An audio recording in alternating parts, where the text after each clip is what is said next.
It's been a while, so I think it's about time for a fresh set of super creepy cabin stories. After all, if you take a trip to a cabin in the woods, you're practically asking for trouble from the unexplained, the supernatural, and the creepiest of people.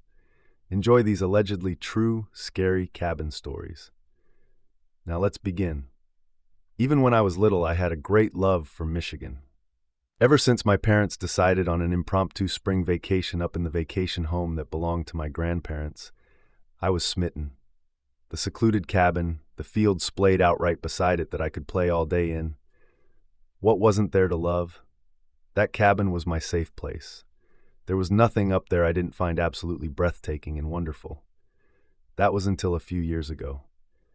In 2017, my husband and I had finally tied the knot after being together for 5 years.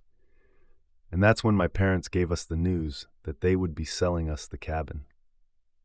In only a matter of 4 days, after deciding to spend our honeymoon up in Michigan, before packing up our lives back home, Lee, my husband, and I were catching a flight to our new home. The familiarity of the gravel road crunching beneath the rental car's tires was what woke me from my unintentional sleep, as well as Lee's low whistle and amazement at the acres of land. Wow, Han, you weren't kidding. This place is something else. I laughed. When will you learn I'm always right? In the midst of our banter, Lee had parked the car in the middle of the large driveway, and the second the car doors automatically unlocked, I was outside, breathing in the fresh air. We pulled our luggage from the trunk, and I practically sprinted up the front stairs with my suitcase, thumping up them behind me. Hurry up, slowpoke. Our honeymoon awaits. Lee only shook his head and laughed.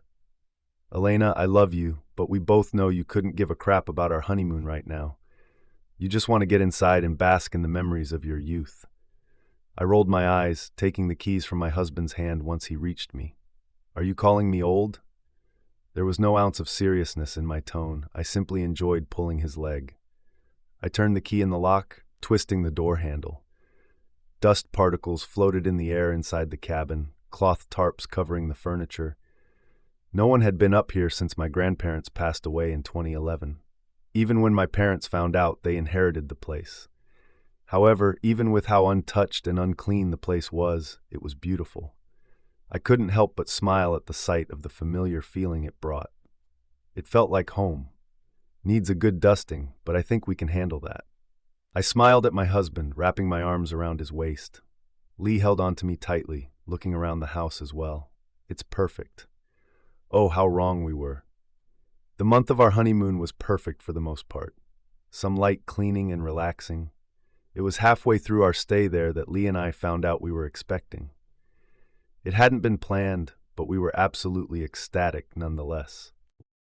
In fact, my pregnancy was one of the reasons my husband left the night of my first encounter with this thing.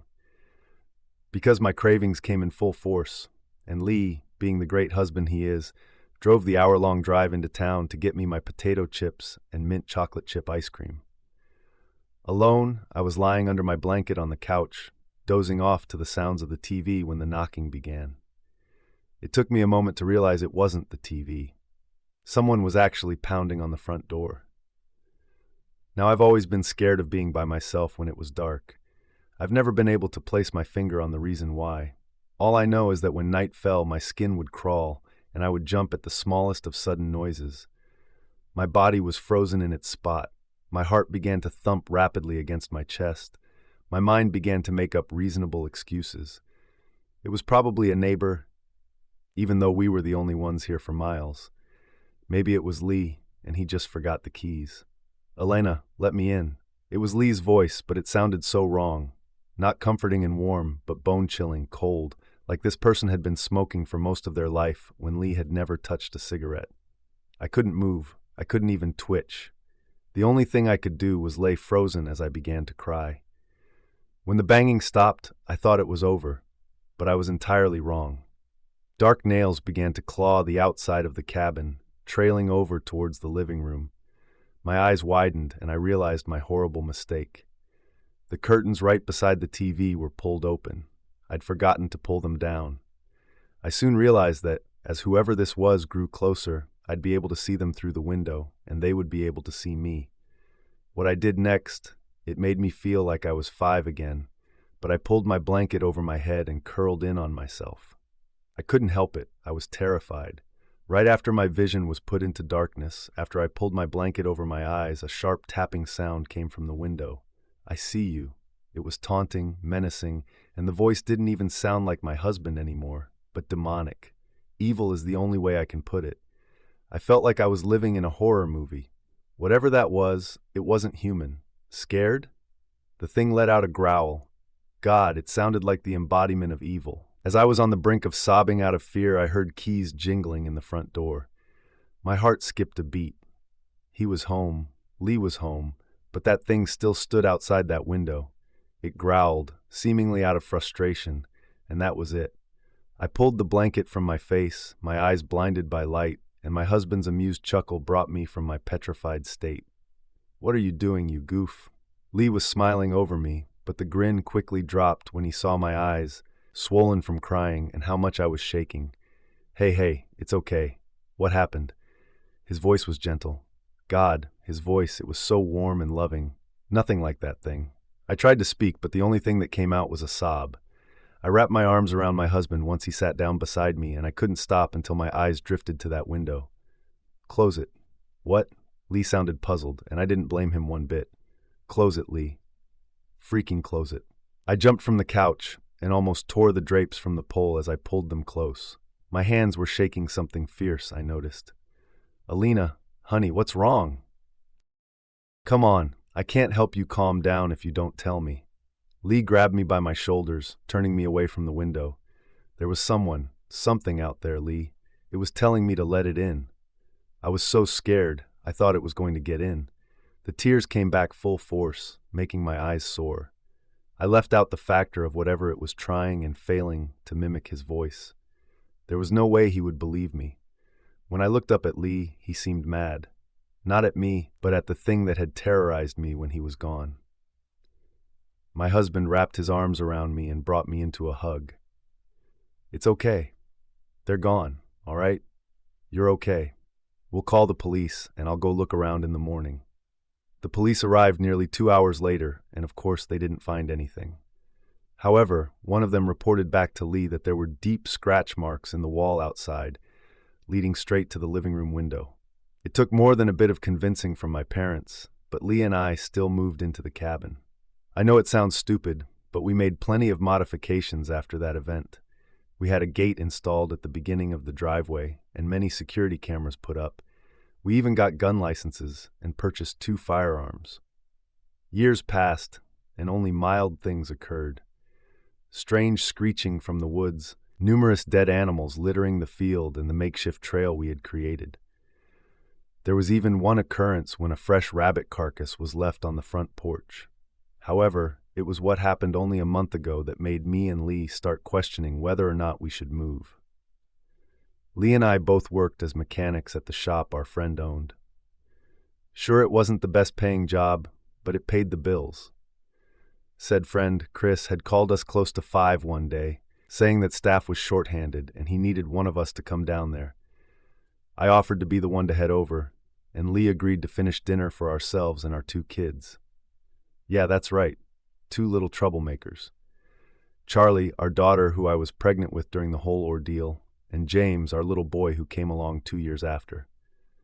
I gave Lee a kiss and the kiddos a hug, and I headed into town.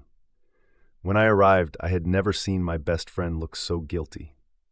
Chris continuously apologized for asking me to work, but I simply laughed and waved him off. "Let's just get back to work, you big dork."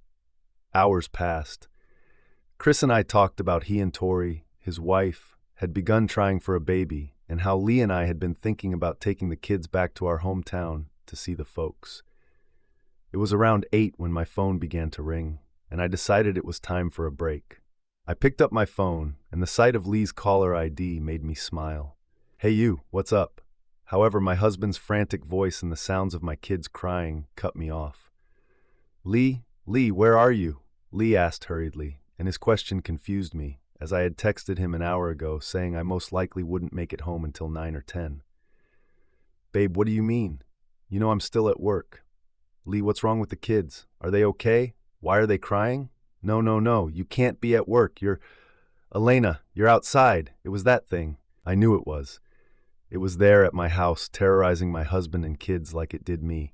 My keys were already in my hand, and before I could think, I was waving goodbye at Chris with a simple, "I'm sorry. I need to go."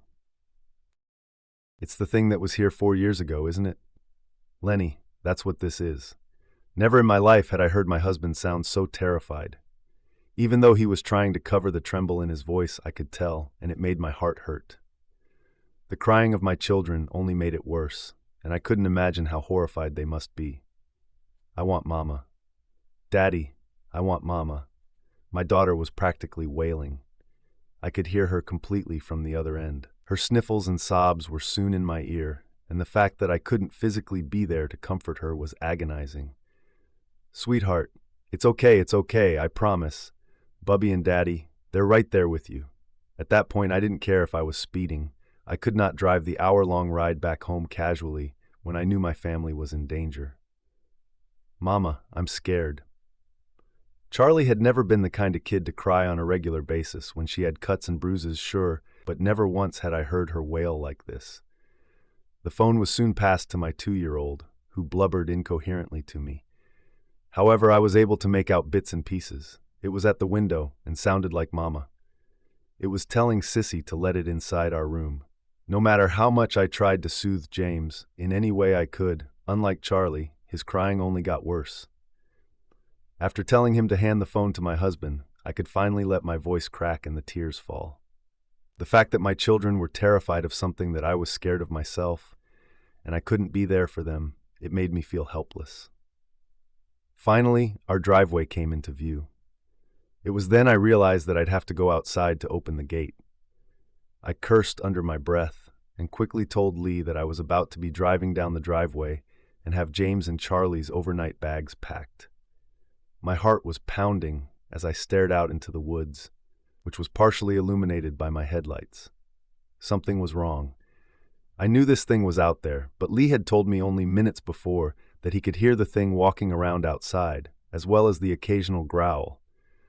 Everything in me was screaming not to take a step from my car, but that darned gate needed to be opened manually. What's wrong? Lee's voice came through my phone as I'd gone completely silent. My eyes were lingering on a particular spot in the trees beside me, and I knew, deep down, I knew it was there. It's watching me. I was terrified to speak, my voice barely above a whisper. I wasn't even sure my husband heard me. I need to open the gate, but it's out there. Lee, if I go out there, it's going to get me. I can feel it. I was no doubt crying once more. It felt as if I was back at that night 4 years ago. Listen to me. Do not get out of your car. Stay there. All right? We'll drive down in my truck, and I'll open the gate from my side with the keypad. The way our gate worked was you could either open it with the keypad outside on both sides of the gate, or open it manually. However, the entry keypad had been busted for more than 3 weeks, but the other worked perfectly fine. Be careful. With 2 quick I love yous, I reluctantly hung up the phone. I soon realized how dead silent the woods had become. Not the deafening sound of crickets, just complete and utter silence. Suddenly, I heard it, sharp nails lightly tapping on the back window. My breath hitches, and my body went rigid. With my heart beating rapidly against my chest, I reached a shaking hand out to my radio, pressing the knob to turn it on. With the music blasting to drown out the tapping, I closed my eyes. Whatever this thing was, I knew it would look just as horrific as it made me feel, and I refused to let myself see it. I felt my car shake as it bumped against it, and I only clenched my eyes tighter. That's when it broke through the sound of the random music station, a growl so guttural it shook me to my very core. It was slow, drawn out. This darn thing knew what it was doing. It knew just how to make me feel petrified. It was then that I slowly grew more angry than anything else. This thing was on my property, terrorizing me and my family, and it was then that I decided enough was enough. I threw the car into reverse and shouted at the top of my lungs, "Screw off!" and floored it backwards into the thing. My car hit something hard, and it fell underneath my tires. Beneath the vehicle came an echoing scream, my skin crawling at the sound. I was halfway in the road when I slammed on my brakes. and I summoned the courage to look at where the thing should have been. But there was nothing, not even blood. I heard the gate creak open, and the headlights of Lee's truck blinded me for a moment. I decided to take the lead and have them follow me to the closest gas station. It took 15 minutes, but eventually we both pulled into the parking lot. Neither of our cars were completely parked before both me and Lee, as well as our kids, were out of our vehicles and hugging each other. That night will always haunt both myself and my husband. But with my children being so young, I hope the memory will fade. We're currently staying at an Airbnb for the time being until we find a place. If we stay in Michigan or move back home, we'll just have to see. That night we stayed with Chris and his wife, and I researched about this thing until at least 4 in the morning. The two that matched it almost perfectly were a Wendigo or a Skinwalker. Heck, maybe even the Rake, though that's just a creepypasta. Maybe. However, one thing I do know is that the cabin that I once considered paradise was a nightmare that will forever haunt me. This takes place in Northern California, where I grew up. Sadly, where a lot of the fires have been going through the past few years. My brothers and I were headed to our property for our garden. We were staying up the mountain for a week or two, just to get away from everyone in the city, and to get some one-on-one time with the just being us, since we haven't really had the best relationships with each other growing up. At the time, I was 17, eager to get away for a while, to hang out, shoot some guns, and have some beers with my brothers, and hopefully do some bonding, since we all had a good deal of an age gap. It was a Wednesday when we packed up my brother's lifted Chevy 1500 with all our guns, food, fishing stuff, and plenty of beer and Jameson. We stopped and got lunch and headed for the garden. It was on a secluded road off the main road that turned to gravel the further you got up the mountain. At the top was an old helicopter pad. Not sure why it was there, but it always piqued my interest. 45 minutes after we set off, we finally reached our destination, the garden home away from home in the middle of the woods. I loved this property just because it was out there in nature and I could do anything I wanted. Nobody could tell me otherwise. All it had was a newer cabin my brother built and a couple of other buildings for cooking, bathing, storage, and stuff like that. Our first few days were awesome, tending the garden, having beers, and riding in the truck, driving out on the old logging roads. I was having a blast. On the 4th day, my brother's neighbor came by. We'll call him Bob. Bob was an old man, a typical mountain man, really rugged and all about his privacy. He wanted to have his slice of heaven, and no one to bug him and his pups. Well, I met him and I was told by my oldest brother to go fetch my other brother so they could have a chat with old Bob too. So I did. We returned, and now Bob was wanting my brothers to keep an eye out for a mountain lion, since there are many up here apparently, but usually they leave people alone. For context, one had gotten a hold of his oldest dog Martha, and he was just giving us a heads up. Well, eventually Bob left and my brother spoke in private, and I found out later at dinner that we were going hunting for that cat the next morning. My brother had a predator tag to fill, so we had some beers and went to bed early. Fast forward to the next morning, 3 a.m. My brothers are awake and ready to get going. Just waiting on me, of course, like a typical little brother. I shower, spray my clothes with scent block, and grab my 6.5 Creedmoor with a little coffee and a Marlboro. Then I'm ready to set off. My brothers are both really good outdoorsmen, and they've been coming up here for 10 years now, so they know the woods like the back of their hands. So I follow them, picking up pointers on how to track and what to look for along the way. After about an hour of slow hiking, we make it to a spring, the start of a small creek. But it has a pool, which my brother tells me is basically a watering hole for a lot of animals out here, as it gets really, really dry in the summer months. We then set up 2 blinds around 200 yards away with the breeze in our faces. It's a perfect setup to sit and wait, and that's what we did. With snacks and coffee, we sit patiently waiting for light. And at first light, my brother ranges the spring pool with his rangefinder. We were at 205 yards. Perfect, I thought. because my Creedmoor is sighted for 200, 250, and 300 yards on my 3-pin scope. Well, we all get to whispering about Bob and his poor pup, and in the midst of our conversation, we didn't realize a raccoon sneaked up to the pool. And what we did notice was it ran off like it was scared to death of something. We looked at each other, thinking that's weird. We'd never seen a raccoon run off quite like that, in such a sudden and dire panic. Well, we weren't prepared for what came next. Something came out of the brush next to the spring and waddled down to the small pool. We had no idea what it was. I'd never seen anything like it before. It looked like a wolf, but its head was way oversized and square, like a massive pit bull, and it seemed to have hoofed rear legs like a deer. We sat there watching for a while, when out of nowhere it perked up and stared directly at us. My brother, who had the 30-06, had it shouldered in seconds, but did not let off a round.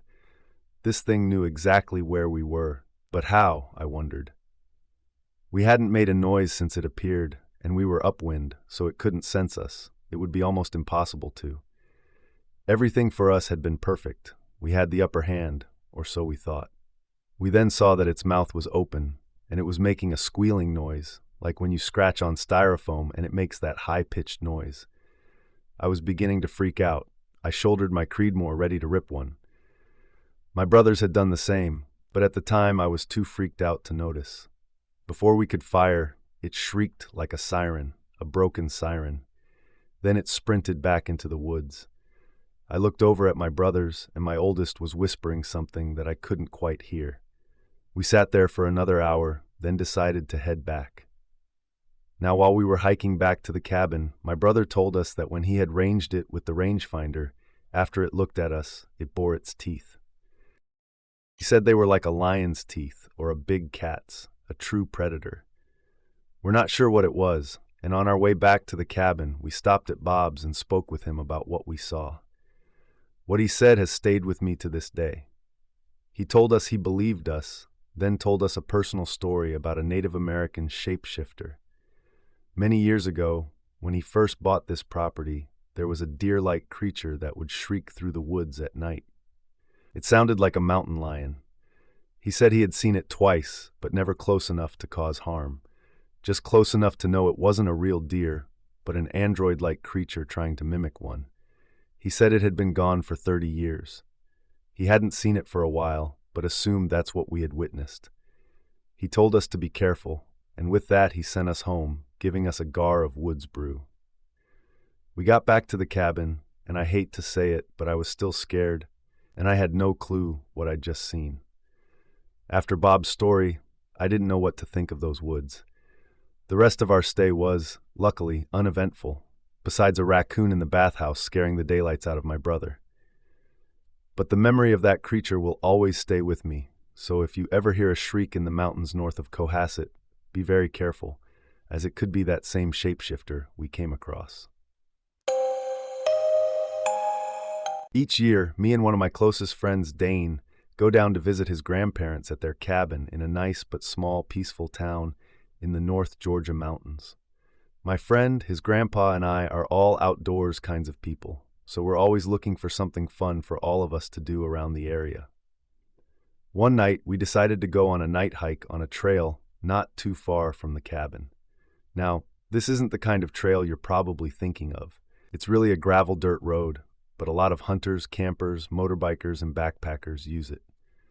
We headed out to the trail, and right as we pulled up to it, we noticed an older, beat-up, suspicious-looking black Chevy SUV with two middle-aged men in it parked next to the entrance of the trail. Now, even though this is a safe area, dealers and other kinds of sketchy activity and people often come out here or occur in these deep woods, so we avoided going on that trail and decided to head down to another trail about a half-mile down the road. We pulled about 50 or so feet into the trail just outside the view of the road. Then we parked the truck and got out to start the hike. Our hike was off to a great start until we got about a mile in. We began to hear a dog barking from probably about 300 feet away. We decided to keep going, but the dog just would not stop barking, and we didn't know if the dog was on a leash or not. Was it something that was going to bother or even attack us? so we decided to turn around and head back. When we were about maybe 1,000 or so feet away from the truck, we could see a car sitting behind my friend's grandpa's truck, running with its headlights on. This instantly made us worried, because who would just roll up behind a random truck at 10 at night on an isolated trail? Keep in mind, you'd have to drive into the trail to see where we parked the truck. It was not visible from the road. We stood there for about 5 minutes, trying to see if we could see anyone there, but since it was so dark and pretty far away, it was too hard to see anything. Fortunately for us, there was a pretty large tree next to the road. There was a pretty large tree next to the trail we were able to stand behind, so there was no way they could see us from where they were parked. My friend's grandpa took these night vision binoculars we had with us to try and get a better look, but it was still not much help. We decided to just stand there and wait for them to turn around and leave, because there was no chance we were going to walk back with this random car with potential bad people in it, sitting behind our truck. After about 10 minutes of just standing there, to my absolute horror, the car drives around the truck and begins to head down the trail in our direction. As fast as we could, we climbed up this hill right next to us and hid behind a log that was sitting at the top. A few seconds later, the same beat-up black Chevy SUV we saw outside the other trail we were originally supposed to hike on comes driving down where we were just standing, not even 15 seconds ago. The car had its windows rolled down and began to slow down as it drove past us. We were terrified. My heart was pounding out of my chest. We were terrified these guys would stop and sit there even worse, get out and begin looking for us. Fortunately, the car just kept driving and never stopped. As soon as the car was out of sight, we got out of our hiding spot, booking it back to the truck and getting the heck out of there. I know this may not be as scary as some others, but to us it was pretty frightening. We don't know who or what those guys wanted. My guess is they had a stash on that trail deeper in the woods and thought we stumbled upon it or something, and they were out there to confront us, or even worse. A lot of things could have gone wrong. We could have walked up to the truck just as they pulled in. What if they came out and looked for us? What if they slashed the tires to the truck? What if they turned around and hit us? What if they turned their headlights off and sat there and waited for us to come back? I mean, if we had made it to the trail 2 seconds too late, we would have been seen and possibly encountered by some very bad people. Well, that brings us to the end of today's episode. I hope you enjoyed it. Remember to stay safe out there because this world is full of strange and terrifying things. If you like and enjoyed these stories, then hit the like button, press the notification bell, and subscribe for more spine-tingling content. And we will see you in the next story.